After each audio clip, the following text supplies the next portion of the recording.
তো যে শ্রীরাম রাধে রাধে, ভারত মাতা কি জয়। বড় ভাই আশা করছি সমস্ত পাবলিক ভালো আছে, ভালো না থাকলে জবরদস্ত ভালো থাকার চেষ্টা করবে। যদি এই চ্যানেল নতুন থাকো তাহলে বড় ভাই গড় করবে, ভিডিওটা দেখবে, যদি মনোরঞ্জন লাগে তাহলে সবকিছু করবে। তো পরিষ্কার গল্প। তো কাকা তুমি ইন্ট্রো লাগাও, সেই লেভেলের video. Namaskar. Welcome to my YouTube channel, Vivek Status Editing. please one like and one comment. Please support and share your friends. Review.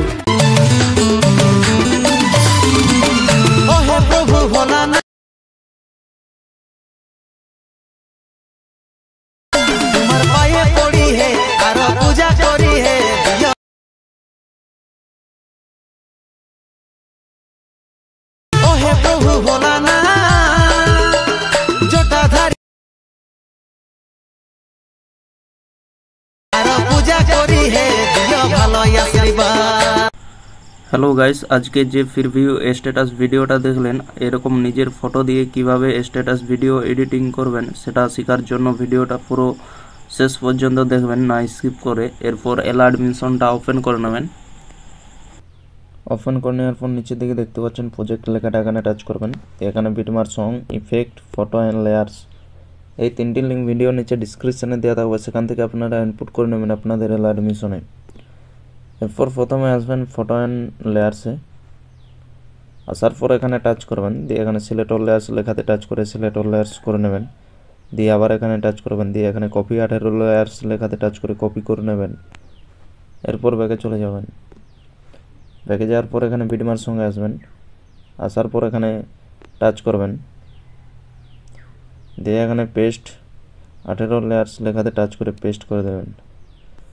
Photo select হয়ে যাবে, দেখতে পাচ্ছেন ফটো অ্যান্ড লেয়ার্স। এরপর ইফেক্ট আনবো, ইফেক্ট আনার জন্য ব্যাকে চলে যাবেন। ব্যাকে যাওয়ার পর এখানে ইফেক্টে আসবেন। ইফেক্টে আসার পর এখানে ইফেক্ট কপি করে নেবেন। কপি করার জন্য এখানে ছবির মধ্যে টাচ করবেন, দিয়ে নিচে ডান দিকের কোনায় দেখতে পাচ্ছেন ইফেক্ট লেখাটা, এখানে টাচ করবেন।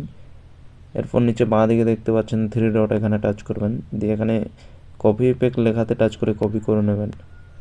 এরপর ব্যাকে চলে যাবেন। ব্যাকে যাওয়ার পর এখানে বিটমার্ক সঙ্গে আসবেন। আসার পর এখানে ছবির কাছে আসবেন, দিয়ে নিচের দিকে আসবেন, দিয়ে এখানে ছবির মধ্যে টাচ করবেন। এরপর নিচে ডান দিকের কোণে দেখতে পাচ্ছেন ইফেক্ট লেখাটা, এখানে টাচ করবেন। এরপর নিচে বাঁ দিকে দেখতে পাচ্ছেন 3 ডট, এখানে টাচ করবেন। দিয়ে এখানে পেস্ট ইফেক্ট লেখাতে টাচ করে পেস্ট করে দেবেন।